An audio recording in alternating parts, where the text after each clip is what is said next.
Imagine opening a dusty old book and finding something so shocking, it could change everything you thought you knew about the world.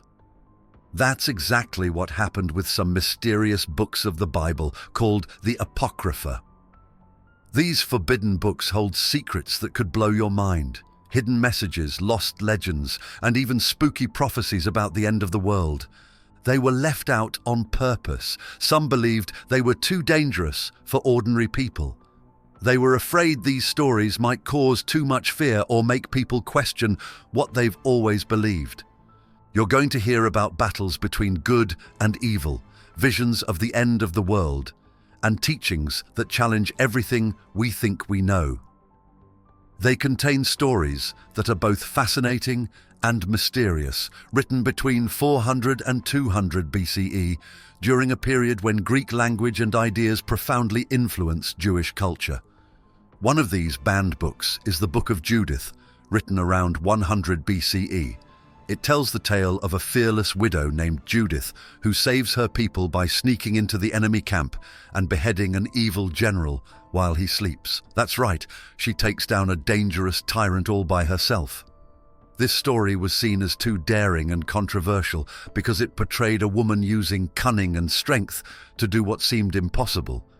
Some religious leaders thought it was too risky to include in the Bible because it might inspire rebellious thoughts or actions.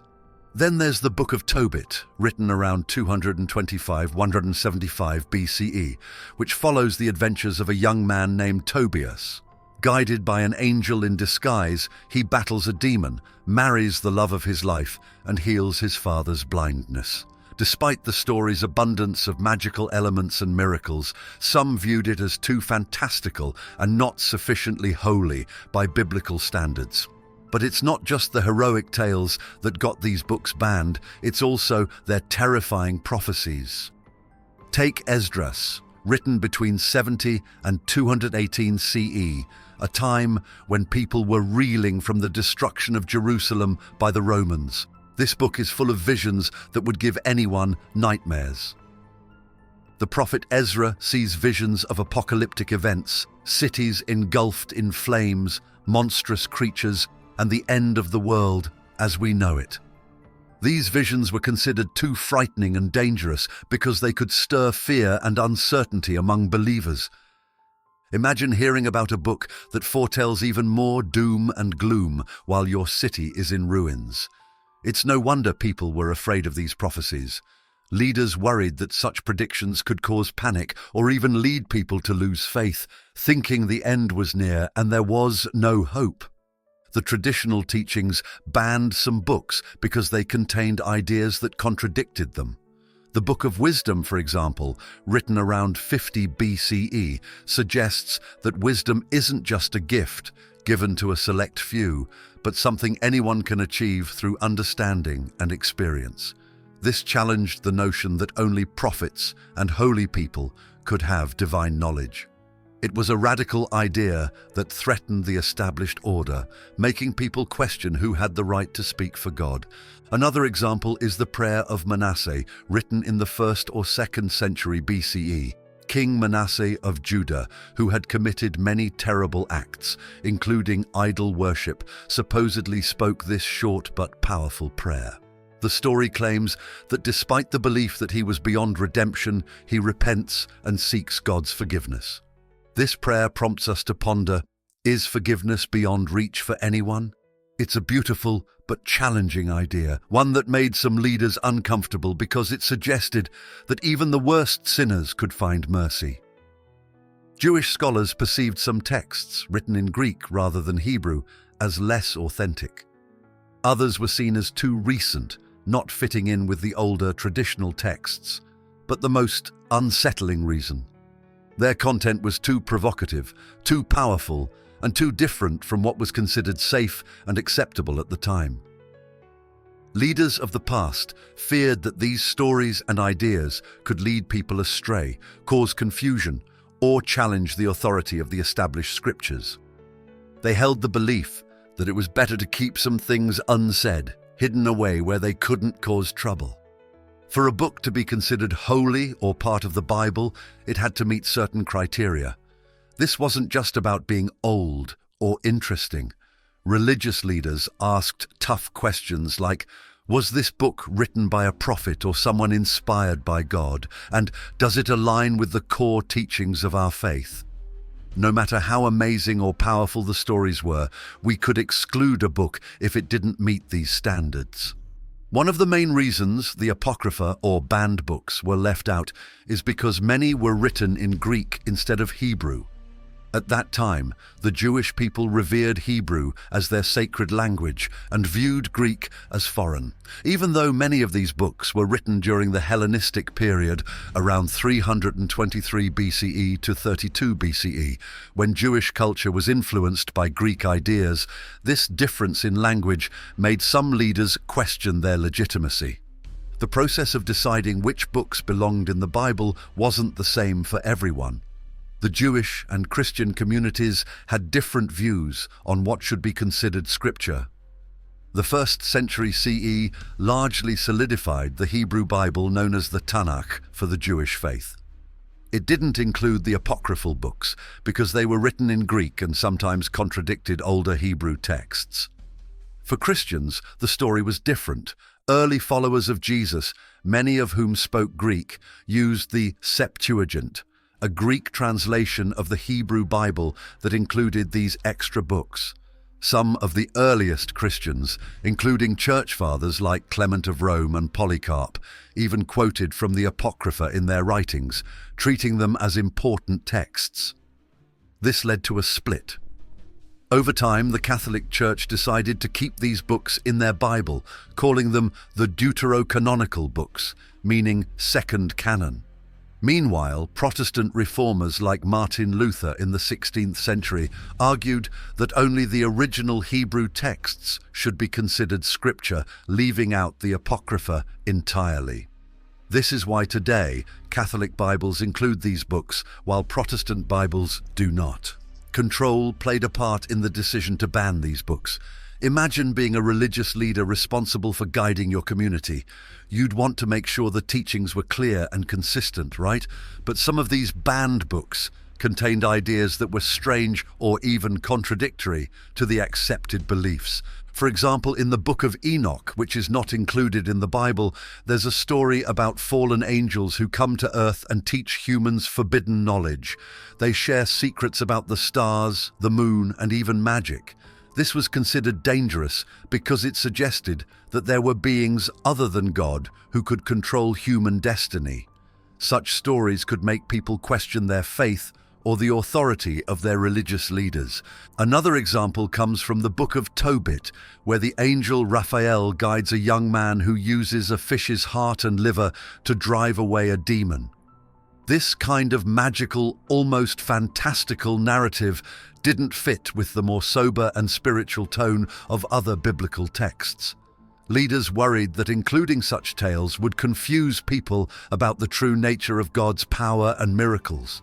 The inclusion or exclusion of these books was about faith unification and theology. In the early centuries of Christianity, different groups believed different things. Some thought these banned books were essential teachings, while others viewed them as dangerous distractions. The Council of Carthage in 397 CE was one of the key meetings where church leaders decided which books would be part of the Christian Bible.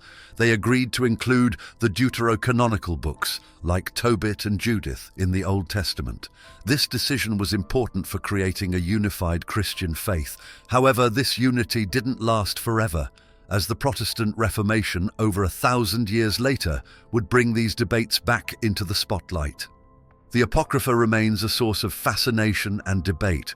For some, these books are valuable for understanding the historical and cultural background of the Bible. For others, they raise questions about what it means for a text to be inspired or holy. What's clear is that the decision to ban these books wasn't just about their content. It was about power, belief, and the desire to keep faith simple and clear. The conflict over these banned books didn't happen overnight. It was a centuries-long struggle filled with arguments about which texts were truly inspired by God.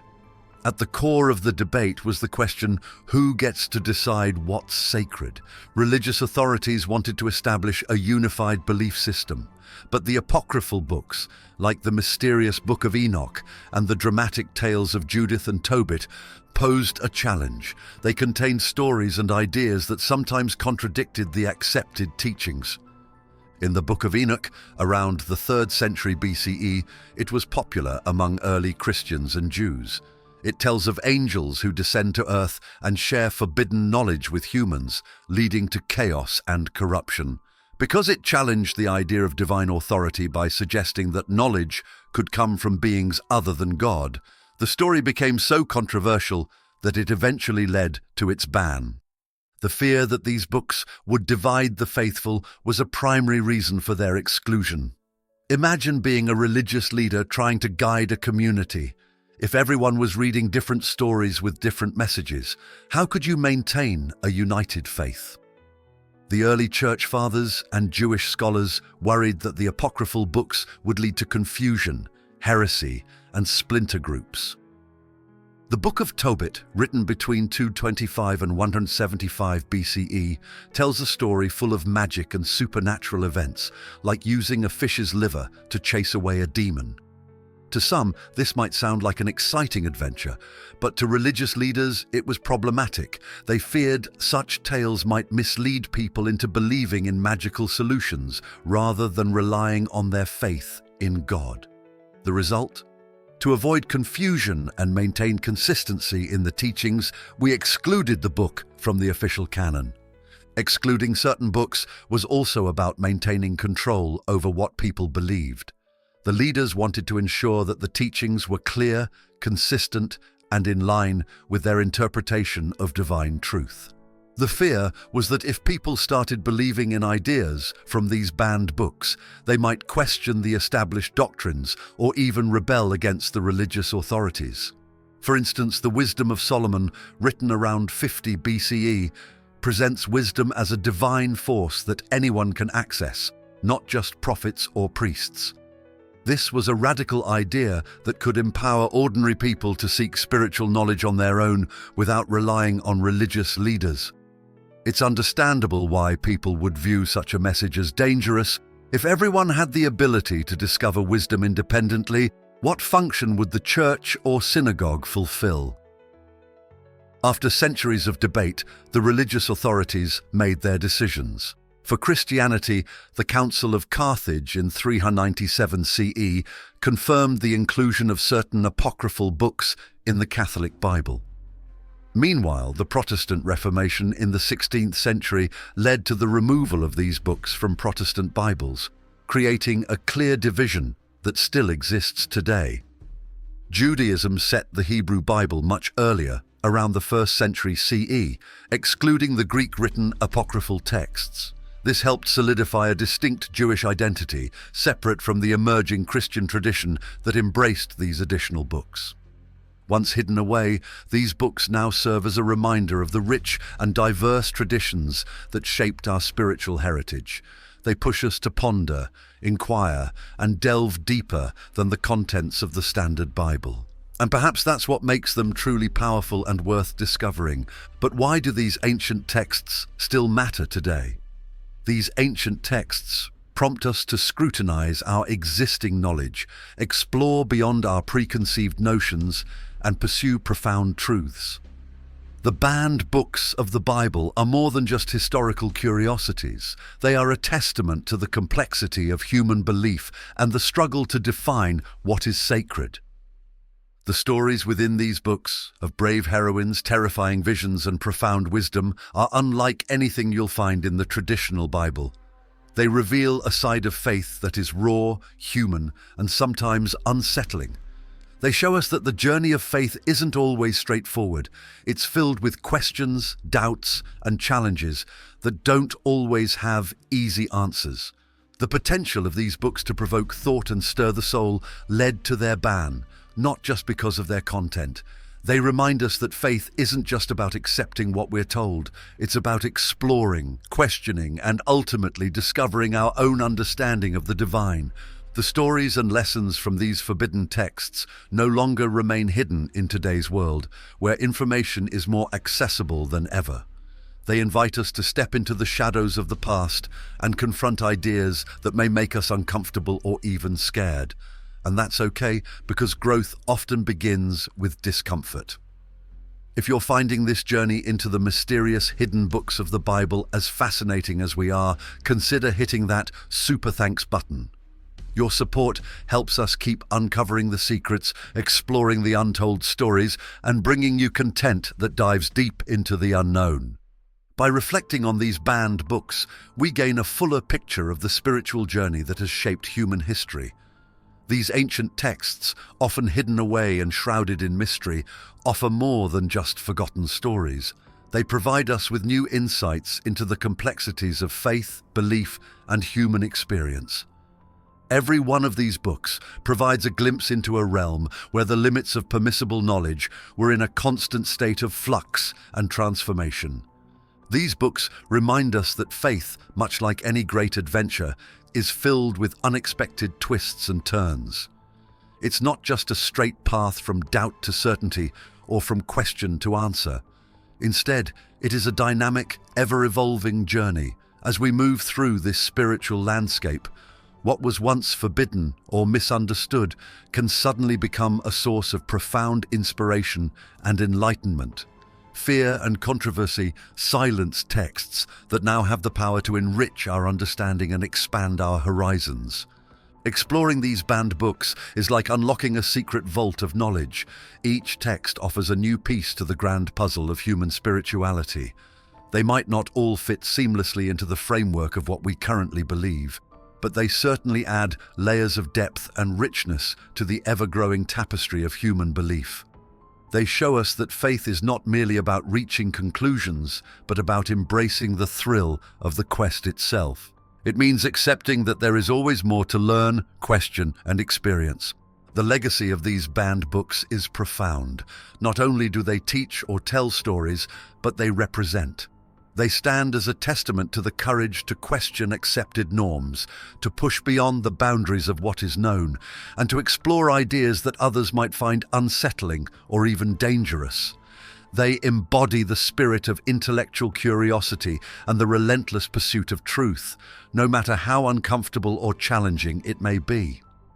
In engaging with these once forbidden texts, we embark on a journey of discovery that is as much about exploring the outer reaches of human knowledge as it is about venturing into the depths of our own understanding. It's an invitation to move beyond the familiar, to engage with the mysterious, and to find wisdom in places where it was once thought to be dangerous or forbidden.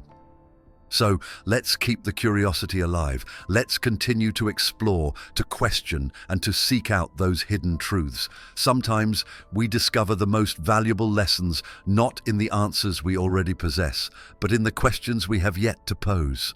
Thanks for watching. Be part of our community by subscribing to this channel. Until the next video,